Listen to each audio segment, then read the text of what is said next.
How do you know you can trust somebody? If they doing what I asked them to do. And you can trust them? Yeah. So like, what's the young lady behind you there said? Yeah, Roshanda. Come on, Nick, how you know when somebody, you can trust somebody? 4 more minutes, y'all. I'm going to let you go. Y'all, we all got trust issues. I know y'all kind of giggle when Dash said, y'all be careful digging when laughing at mental health issues. When somebody say that, they're not always trying to be funny. And then a lot of people don't open up to you because we always giggle at them when they deal with their mental health issues. Somebody have trust issues, y'all. That's a serious thing. That's not something we laugh at. Trust is ain't nobody here getting this for me. We can't even get it at you. What does trust mean to? Is this a big deal, you guys? Yes, it is huge, y'all. How do I know I can trust you? Number one, you guys, when you what? Support me. Number two, when I feel safe. I feel safe because I know you're going to respect me physically and you're going to respect me. Y'all check this out. I don't feel like I have to hide anything from you. Right there, number three. I don't feel like I have to what? Say it again. What's your name, young lady? Feel I don't have to do what? I can be, when I say myself, you don't understand. Like the raw me. I'm talking about I don't have to hide nothing from you. If you hide something from somebody, you don't trust him. That's a fact. Fellas, if you can't handle your phone in the SIMS card. I'm just telling you. Some things you just... Number four. Are you afraid of them? Can I be vulnerable? It's one thing, you guys, being safe, but can I be vulnerable? Y'all know what vulnerable means? Open. I'm not talking about open like when I think about what I'm saying. I'm talking about it hurt and I'm going to tell you it hurt. I need to cry and I'm going to. That's when you know you really trust somebody. How many people got 3 people in their lives you can be vulnerable with? 3 people that you can be vulnerable with. That's a deep one, y'all. I mean vulnerable. You only got 3. If I said 5, y'all would have said what? Y'all, this is deep for me. Write this one down. This is the last one. I need to know you listening when I'm communicating my needs and my feelings. I can trust you when I know you are actually listening. See, some people will allow you to vent, and they might not even ever repeat it. But were they even... I don't want to be with nobody that's going to turn a deaf ear to what I am. Y'all repeat the 5 things back to me. I want to make us better. Go. What else? Come on, y'all. Sit them back to me. Go. All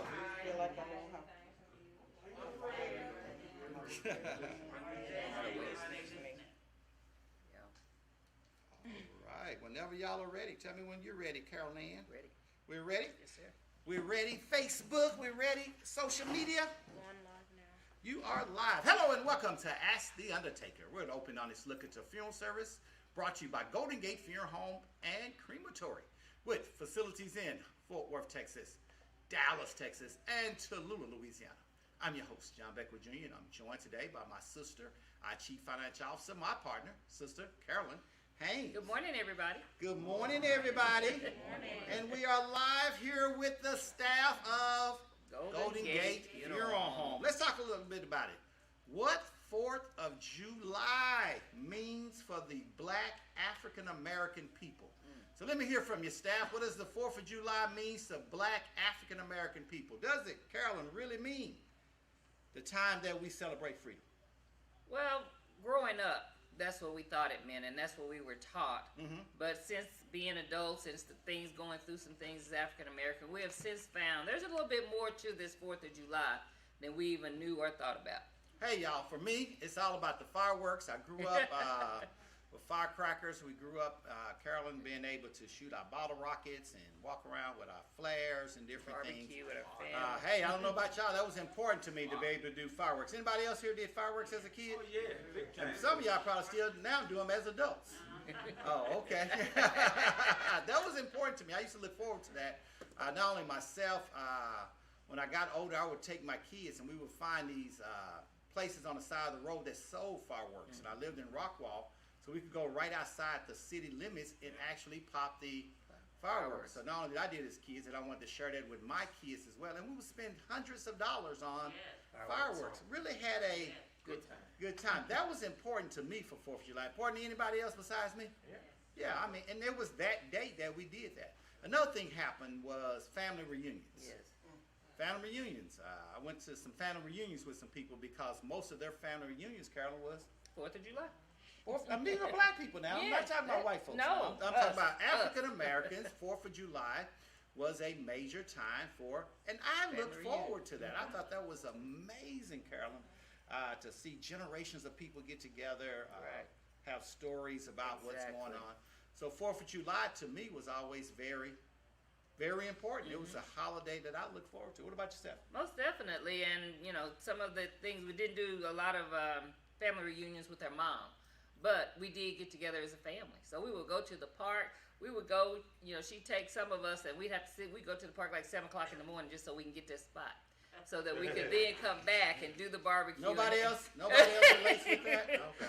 And do the barbecue. We played games. We had just a really good time with our family on the 4th of July.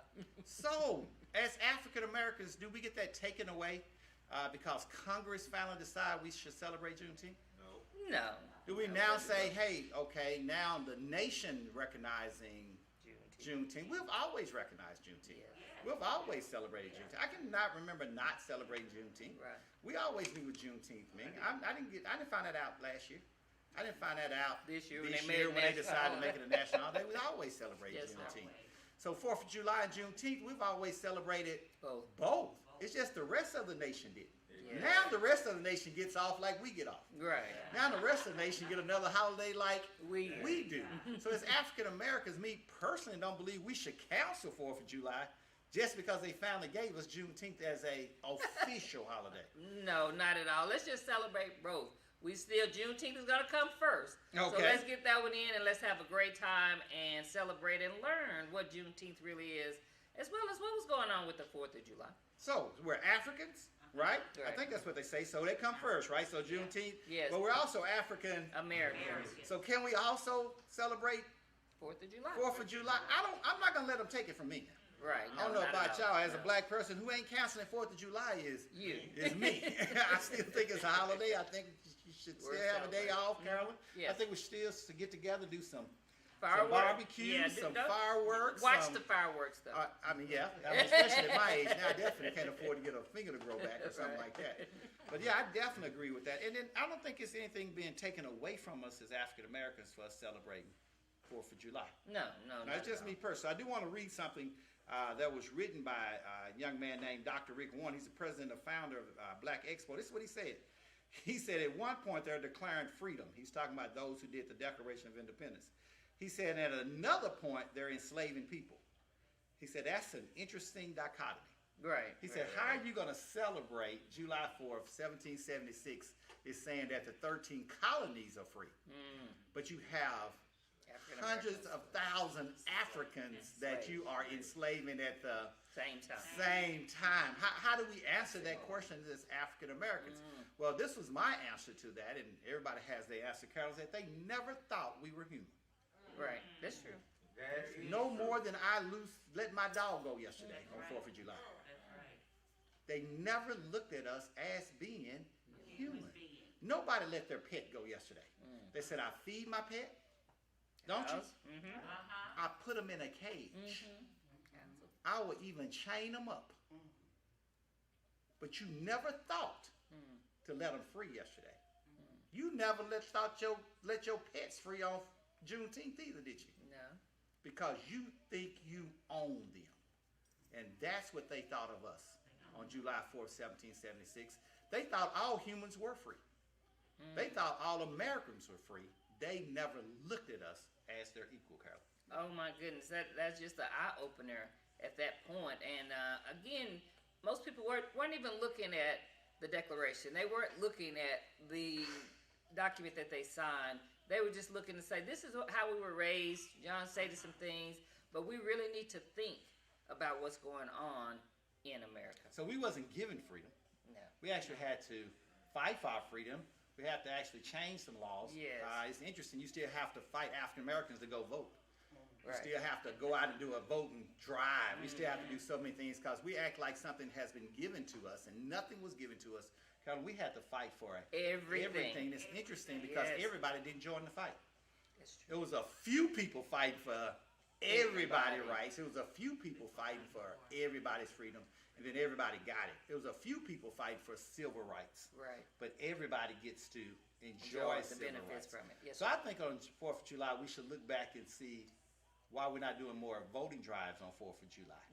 If you want to know Since what we're true, together, yeah, you want to family, talk about yes. some what true rights are and true freedom is.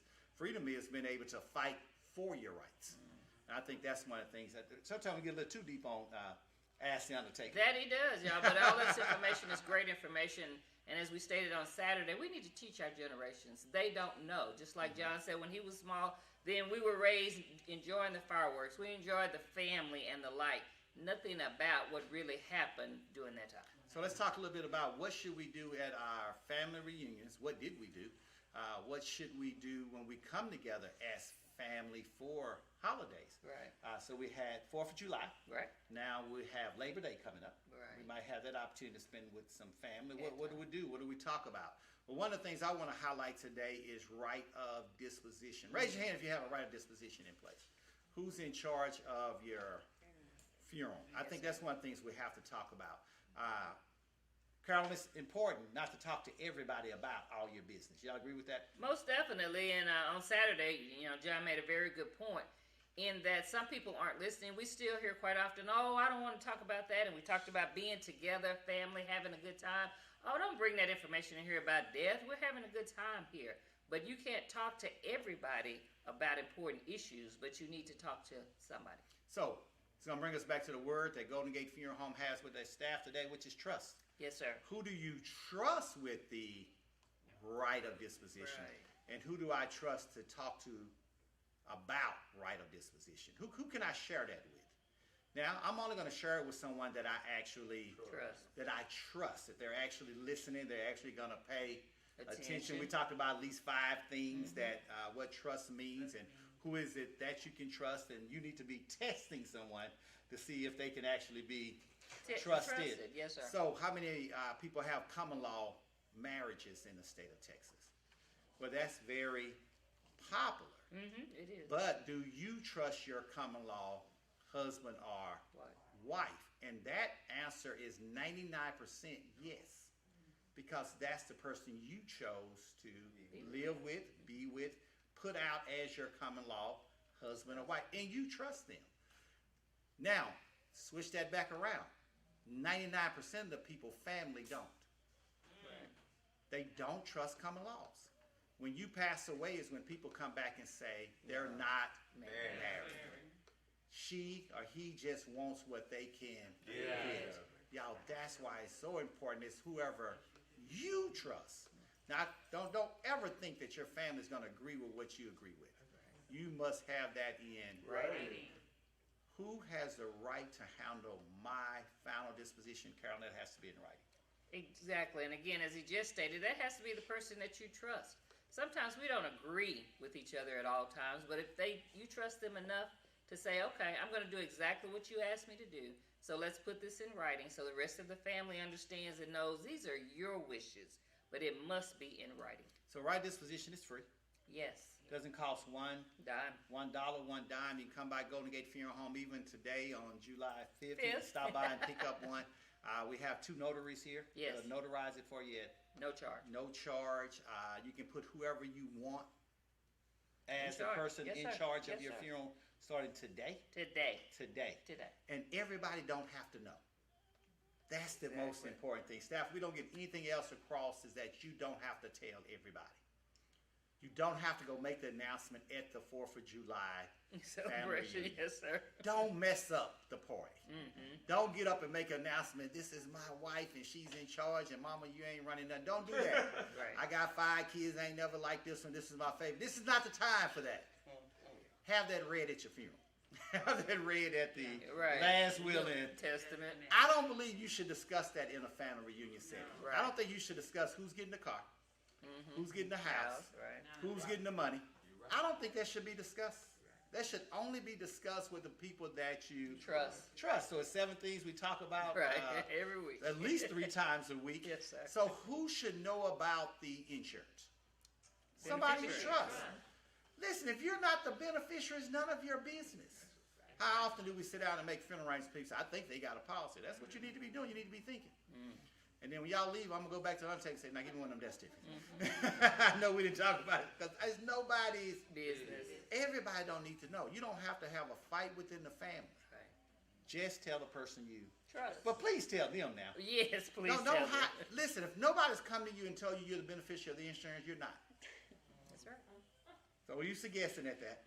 If nobody's come to you and say, you're in my last will and testament, y'all don't show up in court. You're not in it. They haven't. Don't assume just because that's your daddy, that's your mama, that they're going to leave you something. They're not obligated to Leave you in. leave you anything. So the people that are in it, you need to do what, Carol? You need to tell them. You need to send them a copy of it so you can handwrite it if you like and have a witness and notarize. But please send it electronically. We know so many things happen to paper. So please, please tell them and send them a copy. So if you haven't told me I am the payable on death on your bank account, I'm not. You're not. Oh, y'all hear that? haven't got a If I copy. came to you and told you this is my bank, this is where it is, this is my account Number. and when I pass away, go take a death certificate and get my money. If I haven't said that to you, what? You're not. That doesn't mean I need to tell you that you're not. Right. I don't need to say anything yet. I don't have to mess up the family reunion. I don't have to get into an argument with you. If I didn't tell you, that means that what? You're not in. You're not. If you haven't got a copy of the last letter of, Instruction. you're not in it. No, sir. I don't want you to tear my house. If I wanted you to know, I would have told you so. Right. Is that scripture? Okay. Listen, where I go. Anyway, I ain't going to get started on that. No. But I think it's important that we do find someone that we trust and we tell them. Everything that we want them to know, if they're the beneficiary or payable on death, everything we talk about, that person needs to know. They need to know all the account numbers, passwords, and everything. But understand, if you haven't had that conversation, you're not a part of it. Now, if you're one of those people who's watching or listening, you're saying to myself, there are some people that I trust and I haven't told them. What do we say to you right now, staff? Call them today. Call them right now. Tell them right now. You say to yourself, listen, I do have some things in place and I just haven't. Please go tell them because they don't know. And if they don't know to execute your wishes at the time of death. They don't know you have an insurance policy. They don't know they're the beneficiary. You're assuming just because they're your children, they should know. No, that doesn't mean I know. If you haven't told me, I don't know. If you haven't told me that I can go get the money out of your bank, I don't know. If you haven't told me the name of the insurance company, the policy number, I don't know. Carol, the bottom line, I shouldn't assume anything. No, cannot assume. And again, you can't have your family in limbo when you pass away. They need to be able to pick up those items, take care of your business, and they already know where to go get it and take care of you.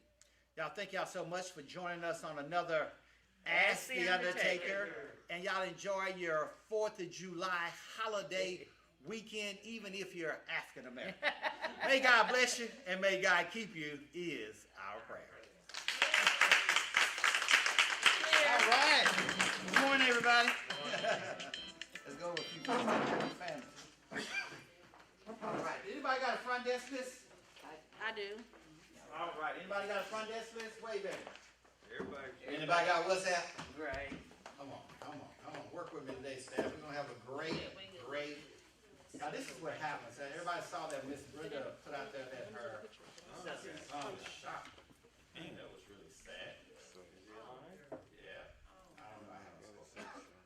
But that was nice that we have that communication that we can talk to each other. But this is why that communication was developed, is that we can take care of our families. So everybody go to your WhatsApp with me right quick and we're going to call it a day. We talked about trust today, you guys. That's important. So I just got something in here right now. I got nothing in my many people are